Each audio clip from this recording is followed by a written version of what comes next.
दोस्तों, चीन ने पाक की मदद करके जो गलती की है उसका भुगतान आने वाले कई सालों तक चीन करने वाला है। असल में जब भारत और पाक के बीच ऑपरेशन सिंदूर हुआ तब कई ऐसी मिसाइलें थी जो कि चाइनीज थी। अब उनमें से कई मिसाइलें भारत में आकर के गिरी हैं और भारत ने उनमें से कई मिसाइलों को रिस्टोर कर लिया है। और अब चाइना के एक्सपर्ट्स का मानना है कि भारत के हाथ लगी ये मिसाइल्स अब भारत इन्हें डिकोड कर रहा है। इनके सोर्स कोड, इनकी इंटीग्रेशन फैसिलिटीज, इनकी पूरी रिवर्स इंजीनियरिंग करते हुए भारत आने वाले समय में हमें मात देगा और इसकी कई टेक्नोलॉजीज भारत खुद इस्तेमाल करेगा। दूसरी खबर ब्रिक्स पेमेंट सिस्टम से सामने निकल के आ रही है, जहां पर ब्रिक्स पेमेंट के अंदर एक और नई चीज को एड ऑन किया गया है जिसे लगभग 185 कंट्रीज एक्सेप्ट कर रही हैं। लास्ट अपडेट भारत के made in India defence production से सामने निकल के आ रही है, जहां पर भारत ने अपने एक और नए स्वदेशी वेसल को बना करके तैयार कर लिया है। जल्द ही समुद्र में भारत की ताकत बढ़ेगी। जानते हैं आज की इस वीडियो में सारी इंपॉर्टेंट अपडेट डिटेल्स में। यदि आपको हमारा काम पसंद आए, वीडियो को लाइक, चैनल को सब्सक्राइब जरूर कीजिएगा, क्योंकि आपका ये छोटा सा काम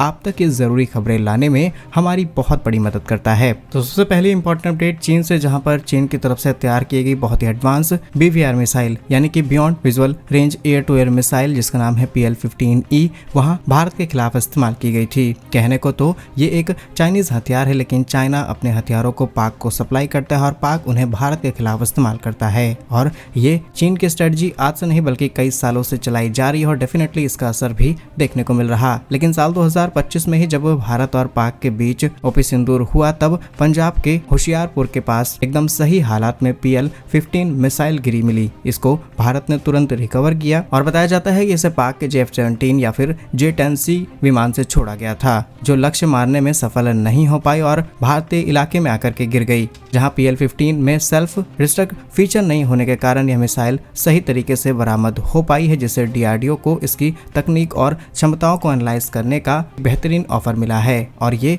चाइना के एक्सपर्ट्स का कहना है। अब मिसाइल मिली है, ये बात काफी हद तक सही भी, लेकिन DRDO के पास इसे पहुंचाया गया है या फिर नहीं, इसके ऊपर डिटेल एनालिसिस हो रहा है या फिर नहीं, इस बात को कंफर्मेशन के साथ नहीं किया जा सकता। डेफिनेटली आपके देश के अंदर कोई ऐसा ऑब्जेक्ट आकर के मिला है जो आपके देश का नहीं है और ये खतरनाक हो सकता है, तो डेफिनेटली इन चीजों पर रिसर्च की जाती है। फिलहाल इस रिपोर्ट की कुछ टेक्निकल डिटेल्स आपको बताएं और भारत को इससे कैसे फायदा हो सकता है, आप इस पर जरा ध्यान से सुनिएगा। पॉइंट नंबर 1 ये है कि PL-15E एक एक्टिव इलेक्ट्रॉनिक स्कैन एरे यानी कि AES रडार और नेक्स्ट जनरेशन की सॉलिड प्रोपेल्ड के साथ हाई स्पीड, जिसकी स्पीड मैक 5+ क्षमता के साथ आती है और एडवांस इलेक्ट्रॉनिक वॉरफेयर का इस्तेमाल करता है। DRDO ने इन एडवांस तकनीकों को अपने स्वदेशी अस्त्र MK2 air to air missile में इंटीग्रेट करने का सोच रहा है, ऐसा भी चाइनीज एक्सपर्ट्स का मानना है। और आने वाले समय में भारत इस तरीके की मिसाइलों के तोड़ भी निकाल सकता है और इससे एनालाइज करके ये तक पता किया जा सकता है कि इससे लो स्टैंडर्ड की मिसाइलें क्या हैं और इससे एडवांस स्टैंडर्ड की क्या मिसाइलें हैं, और उन सभी को एनालाइज करते हुए भविष्य में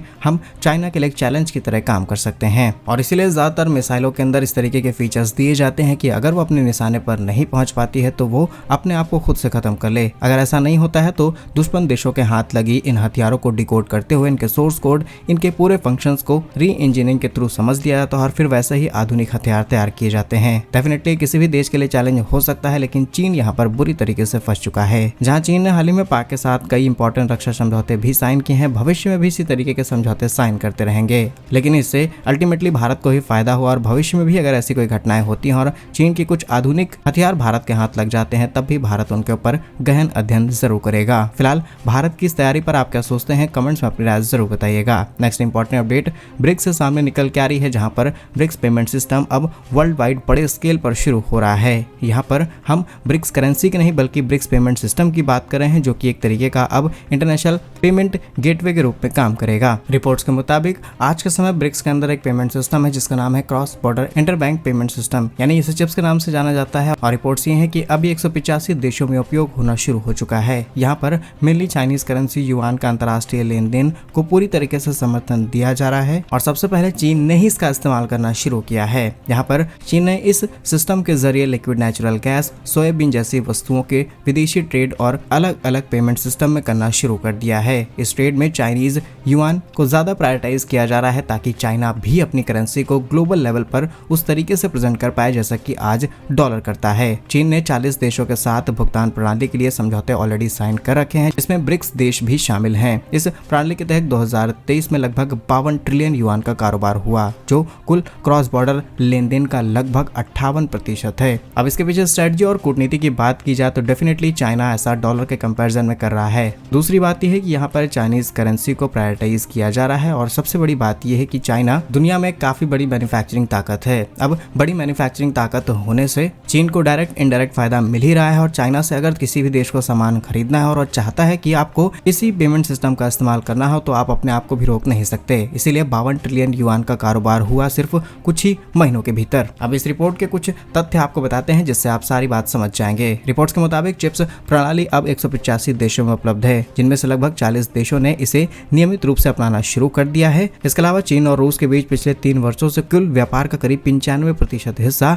इसी के जरिए किया जा रहा है। ये पेमेंट सिस्टम व्यापारी देशों के लिए अमेरिकी डॉलर पर निर्भरता को कम करने और तमाम तरीके के ट्रांजैक्शन चार्जेस से निपटने का एक सीधा उपाय है। इसमें अफ्रीका, एशिया, पूर्वी यूरोप के अधिकांश विकासशील देशों ने इसे अपनाना शुरू कर दिया है। अब आप सोच करके देखिए कि यूरोपीय देश ब्रिक्स करेंसी का सपोर्ट नहीं करते हैं अंतर्राष्ट्रीय स्तर पर आकर के ट्रम्प का सपोर्ट करते हुए, लेकिन यूरोप के भी कुछ ऐसे देश हैं जिन्होंने सपोर्ट करना शुरू कर दिया है। जबकि यूरोप के कुछ देश, ऑस्ट्रेलिया और नॉर्थ अमेरिका ने फिलहाल इस चीज से दूरी बना रखी है। वहीं चाइना अपने इस सिस्टम के जरिए BRI प्रोजेक्ट से भी देशों को जोड़ता है और इसी के जरिए लोन दिया जाता है। इसमें बहुत सारा डेटा, बहुत सारे रिसोर्सेज इन्वॉल्व हो जाते हैं। जैसे चाइना BRI प्रोजेक्ट के तहत देशों को फंसा भी लेता है अपने डेटा ट्रैप के अंदर। इसके बावजूद भी चाइना के इस पेमेंट सिस्टम का इस्तेमाल बढ़ चढ़कर किया जा रहा है और आगे भी चाइना इसे एक्सपेंड करेगा। और अब तैयारी है कि दुनिया के 185 देशों के अंदर छोटे मोटे ट्रांजैक्शन जिस तरीके से चल रहे हैं, इस पेमेंट सिस्टम का इस्तेमाल करते हुए उन्हें बड़े लेवल पर शुरू किया जाए और चाइना इसमें काफी हद तक सफल होता हुआ भी